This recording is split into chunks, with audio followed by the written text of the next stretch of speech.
So I am here with Tim and Jo from the Red Cross, and Swim with the Hero is all about motivating young people.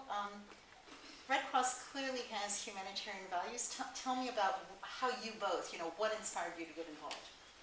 Do you want to start? Yeah, sure. Well, I've come back from volunteering overseas, and I was looking for a way to volunteer in the community, and I had learned a lot about disaster preparedness while I was over there, and felt that I'd get involved in the emergency services, but I felt that more the personal support side of things, and I found that that's Red Cross's role during an emergency, and it all started from there. Isn't that fantastic? Yeah, and you were in Vanuatu, weren't you? I was. So talk about severe weather and about exposure to those events. Unbelievable. Playing with the cyclone tracking map and everything. I got experience with that. And isn't it incredible how the community itself has a way of coping and adapting, and how they know, they just need support, but they know what to do. Exactly. We learned a lot more about the foundations of that in the Pacific. I mean, we know about disaster preparedness in Australia in context, but we learnt just as much there, and just had to sort of put it together with some of the more technologically advanced ideas from Australia. Right. So.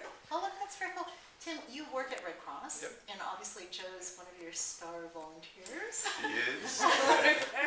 What do you guys look for, especially with young people? What are some of the cool things that people can do? Sure. I think now it's less about recruiting the mass numbers. Yes. It's more about how can we get people that have the skill sets or the energy to match the jobs that we need to fill. Right. And so young people have some really key skill sets that we desperately need in the organisation. So, the obvious ones such as being electronically savvy, being able to use computers, because a lot of our processes now rely on the computers to be able to connect people during disasters.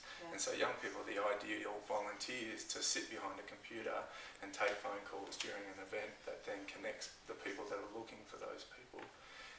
We're also looking for people that have the skill sets to be able to communicate across generations, and so our young people, we find, are able to put out communication material that appeals to them, but it also appeals to our older generations, and so they're very tech savvy in that regard, and that's why we're developing roles such as what Jo does as a volunteer trainer that helps her attract more young people. And that, I guess, is the key thing. What we're trying to do is morph Jo 20,000 times. Absolutely. Oh my goodness. So how are we going to do that? How are you looking forward to kind of using the Twitter, the Facebook, getting videos, having you be the example that your peers can follow? Well, it's exciting because there's so many different ways. I think when people talk about emergency services volunteering, they get frightened and think of the SES and these physical demanding jobs, and it frightens them, whereas the Red Cross and other organisations provide many different ways for people to utilise all their different skills and help in the way that they can best do that. And so me being on the front line as a trainer allows me to get people out into the training, get them skilled up and get them excited about how they can best support Red Cross in their roles. Fantastic. And this whole notion of there's a chance anyway that the planet might be warming, and part of that might be coping with heat wave and the very vulnerable people whose physical reaction to heat needs kind of all of that. How much do you think the community understands that the link between climate change and some very important core community volunteering needs that we have in our communities?